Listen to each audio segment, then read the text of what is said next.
think it's so important for us to claim our good. And it's so important for us to claim our worthiness. You know, so many times we don't actually feel worthy of the good that we're seeking. And so it's so important for us to claim that worthiness. So the talk I'm doing today was actually the talk that was for last week, but we didn't have church. So I'm a few days behind on this because this talk is about Lent. So I want to start with a joke. I've shared this joke before, but it's apropos for this. So there was John Smith, and he was the only Protestant, that moved into a large Catholic neighborhood. And on the first Friday of Lent, John's out on his deck, and he is grilling this big, juicy steak. Meanwhile, all of his neighbors are sitting down to dinner and they're eating cold tuna fish for supper. And this went on every Friday, the entire period of Lent. And so the last Friday, the men decided to get together and to go talk to John. And they thought that maybe they could get him to convert. So they go over and they talk to John and ask him if he would convert to Catholicism, and he agrees. So they're so happy. They take him down to the Catholic Church. The priest takes the water and baptizes him and said, "You were born a Baptist, you were raised a Baptist, but now you're a Catholic." And it was done. So the men, they were so relieved because they no longer had the temptation of the steaks. So the next year comes, it's Lent. They're just sitting down, and wafting through the air is this smell of this juicy steak grilling. And they're shocked by this, and they call each other up, and they're like, "What's going on with John? Did he forget?" So they go over to John's house, and just as they get there, they go around to the back, and John has a pitcher of water, and he takes the water, and he's looking at the steak, and he goes, "You were born a cow, you were raised a cow, and now you're a fish."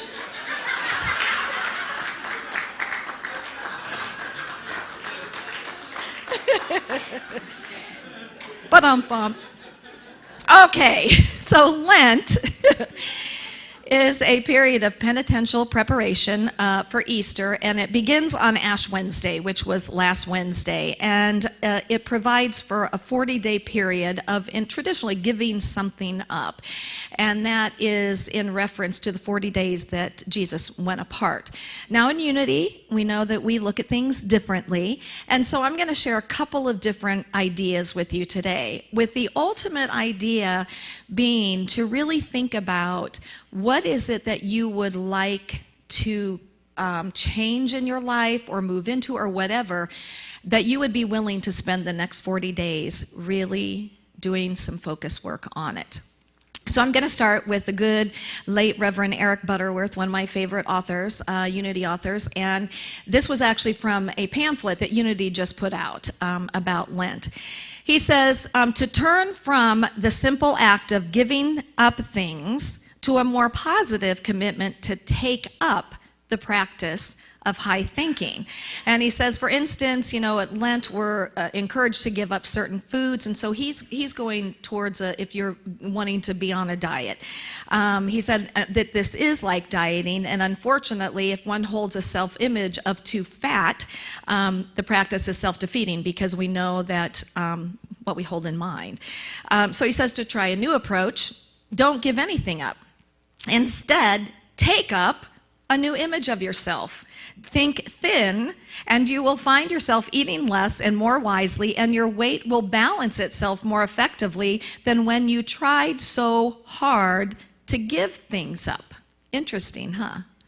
He goes on to say, if you must give something up, give up the tendency to consider yourself weak and undisciplined. Get some altitude in your thinking. Emphasize I can instead of I can't, and I will instead of I wish I could. And it's important for us to take a look at this because in our humanness, we have a tendency to think that we can't carry through with a commitment, that there's excuses and there's reasons. And I love moving from the I can't to I can, and not only from I I wish I could to I will, but I am, bringing it into that present sense. I am doing this. I am becoming this. I am. So, again, it's raising our thinking up. And I love this. He said, Emerson refers to prayer as the contemplation of the facts of life from the highest point of view. So think about that for a moment. And think about how many times do I really contemplate my life from the highest point of view? And many of us went through the book series called What If It All Goes Right by Mindy Audlin a couple of years ago. And it's about what if upping in comparison to what if downing. So what if it all goes wrong? What if this doesn't work out? That just like Eric is saying, let's take up the high thought. What if it all goes right? What if this works out for me? What if I do get this job? What if? And you're contemplating your life from the highest point of view. The thing about this is that when we contemplate our life from that highest point of view, we open out the way for it to express even greater than we could have imagined. But if we go to the what if downing and we stay in that space, then we aren't even going to see when things open up for us because we're so focused on this over here. So I love that, to contemplate life from the highest point of view. That's pretty powerful, isn't it? Absolutely. So he says that, what this is, it's a way for us to pray without ceasing. Another thing he says is if you have been letting things get you down, take up the idea. Guess what? We talk about this a lot. You are the master of your thoughts. We are the master of our thoughts. No matter what people do, no matter what may happen around you, he says, take up this idea. Why should I let these things determine how I am going to think or act? Keep the spirit of joy, the attitude of gratitude in good times and in bad. In the good times and in the tough times. Because you know what? We were created to have dominion over our thinking. And we have that ability. We have the capability. We have the power to be able to shift our thinking. And guess what it's going to take? Practice, practice, practice. Practice doing it over and over and over again. He says, take up the practice of speaking the positive word. Let something good be said. Commit yourself to a diet of words that are positive and loving, whether you are talking to or about people, events, or ideas. Let something good be said. That's another big one, isn't it? Because in our humanness, we kind of like to get down in the muck, don't we? We kind of get in that place where we're, going to talk about somebody or something, and we're not talking about it in a positive way. And what I'm saying is we have an opportunity in 40 days to really make some effective change in our consciousness, which is going to make effective change in our life experience, and that is 100% guarantee. He says, this can be a dynamic experience, not by so much giving up as much as what you take up. So we're taking up the high thought. And he said that, if we're trying to figure out maybe the next step in our life, and I love this, know that there is that in you that knows the right and perfect direction for your life, and affirm that you are now acting under that guiding light. Expect to be guided and get in motion. That paragraph right there is huge. Affirming that there is that within me that absolutely knows the right and perfect direction, that knows what the right next step is, that knows that, and then acting under that, which means getting into motion, taking action. So that's in and of itself is pretty powerful. Now I want to share with you from Gay Hendricks. We're using this book on Wednesday night. It's called Conscious Living. And what Gay talks about is that he was raised in an environment that was about lack of money and lack of love. And he said, and not only was I raised in that environment, but I was told stories to confirm that this is the way that it was and this is the way that it's going to be. And there's a whole lot more about his life journey, but he decided one day, if I'm going to experience something different, I've got to change my thinking about it. So he decided to eliminate scarcity conversations from his life to the best of his ability. So he put himself, are you ready for this, on a negativity diet for a year, where he vowed not to speak of his limitations with regard to anything, and he would only speak of possibility, and he would interrupt those who tried to engage him in conversations about victimhood. A year.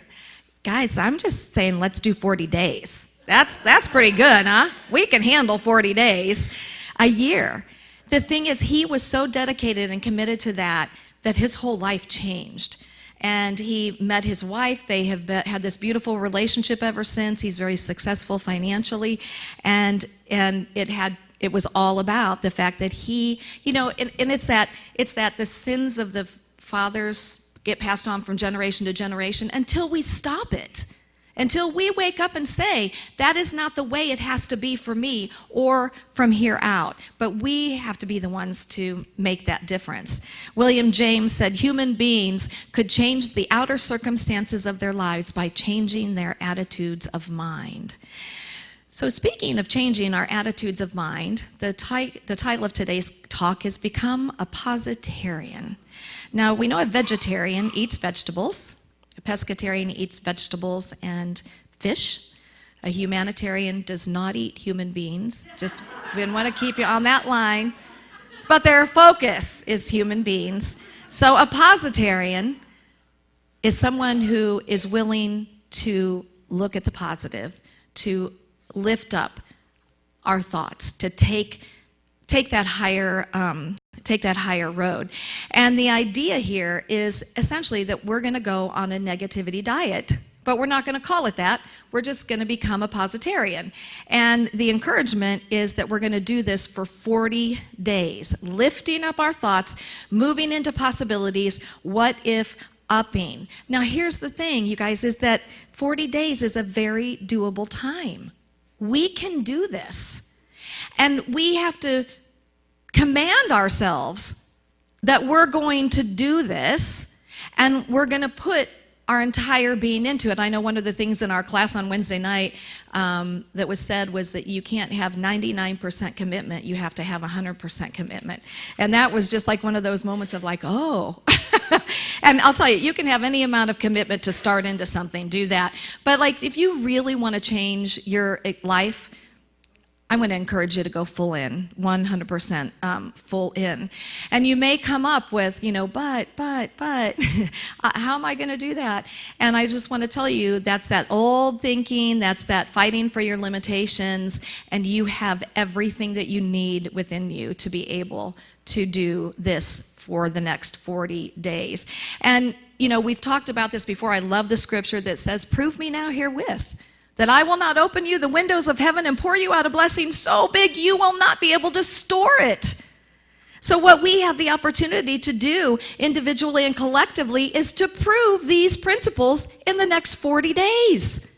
And I can guarantee you that by the end of this, you're going to be a different person.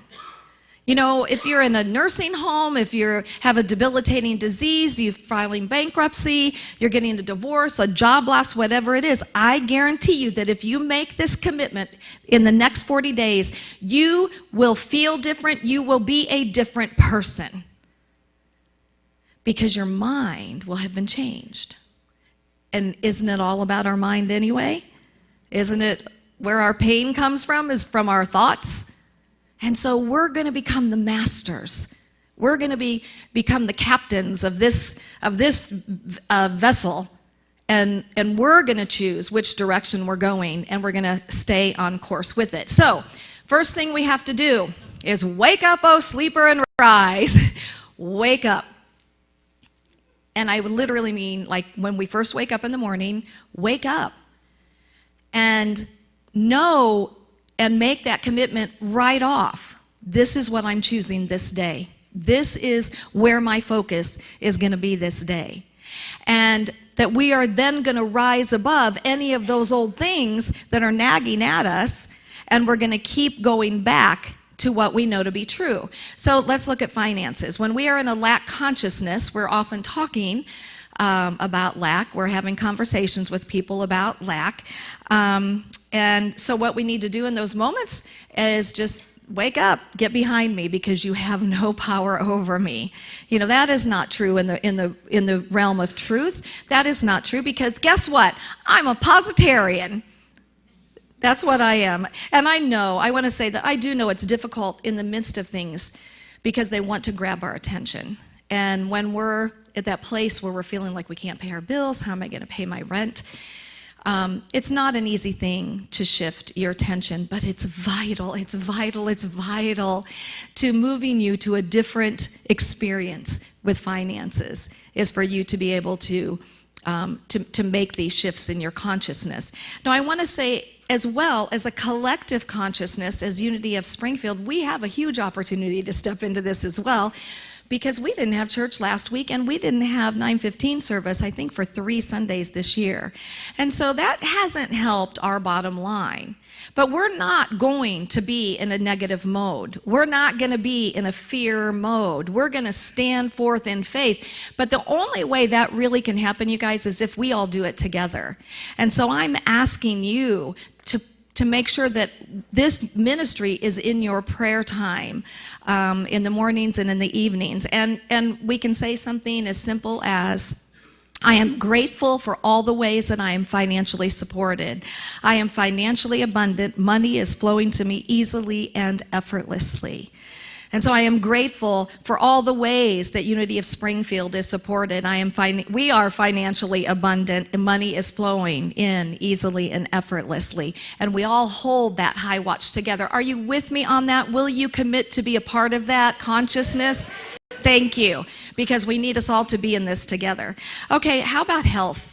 Again, I know it's hard when you're in the midst of pain, when you're in the midst of an illness. And, you know, from a personal perspective, I've really been dealing with sciatica, and that's been incredibly painful. So it's like in my face a lot. It's actually in my butt, but it's in my face. That's where it's at. So, but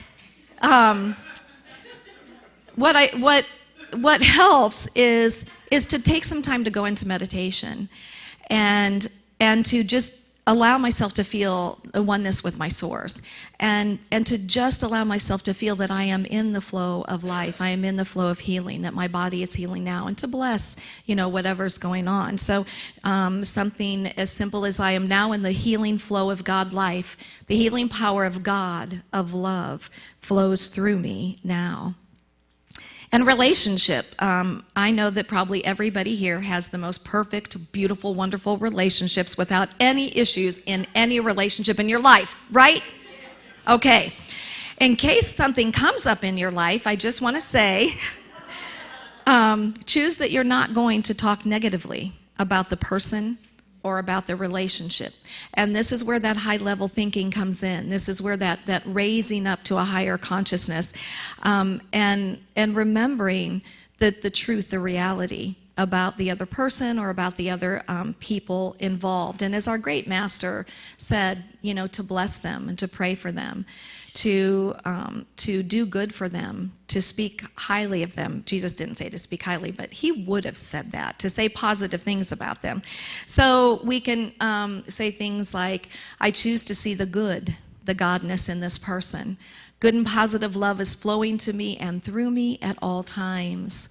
I allow love to flow through me and to me. I give and receive love freely and joyfully. So these are just some ideas on you know, specific areas. If I would really suggest that you let yourself focus on one area for these 40 days. Now that area can be an overall life discernment, but it can also be a particular area of your life. But make that commitment that you're going to take up that high-level thinking. I love it when I see somebody and I'm like, well, how you doing today? And they say things like, things always work out for me, or I'm living the dream, or I'm good and I keep getting better. My life is good and it keeps getting better. Or, I'm in the flow of life, or life is for me. And I thought, well, isn't that just a small shift for us? But when people say, how are you?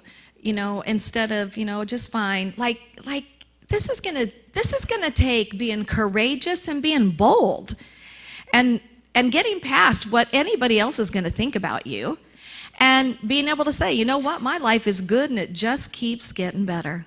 Or, life is for me. I am so blessed and I am so grateful. I mean, how great would that be to say that when somebody asks you? And let them have whatever face they're going to have. Because you plant a seed in those moments that, maybe it'll be something they'll go, oh, and maybe they'll be like, oh my gosh. And that's okay, because it's really, as we're going to talk about in a few weeks, don't take it personally, because it's not about you. It's about them. Okay, a couple of other things insofar. So this is like the spiritual aspect. As far as some physical things that we could be doing for this period of Lent, one is, and you may have seen this on Facebook, but is to collect 40 days, collect 40 items in 40 days, and release that. Now, one of the things that we talked about we're doing here is our Planet Unity celebration, Earth Day celebration, and we're going to be having a sale, a reuse, recycle, move some things. So what I want to encourage you to do is to get 40 things in the 40 days that are not clothing or shoes, and donate them to the church for their sale. What a wonderful way to just move things. If you do want to collect clothing, there are so many charities in our area that can use clothing and can use shoes. The other thing, and I think this goes so along with who we are and what we're about, with why we have an Earth Day celebration, and that is less, I couldn't read that word, less plastic for Lent. And you can get on to Google and just look this calendar up, but it's got wonderful ideas. We know that we use way too much plastic, and we are seeing the really negative effects of plastic, especially in our oceans, and how it's affecting our sea creatures. And we need to be part of the proactive, what's my word? Solution, thank you, movement, yes, to helping to end that. So I encourage you to get online and look that up and maybe do some of the things that it suggests that you do there. So ultimately, though, your homework for 40 days, just a 40-day homework assignment, but it will change your life, is to really lean into and discern, where is an area of my life that I am ready for something different? And I am so ready that I am willing to really step into it. And I'm willing to catch myself, not beat myself up, but simply change my focus. I'm willing to spend some time every morning and every evening, whether it's 5 minutes, 10 minutes, 20 minutes, whatever it is, in meditation and in doing my affirmations. And what I can promise you again is you will not be the same in 40 days. That is 100% guarantee. And I say to you, namaste.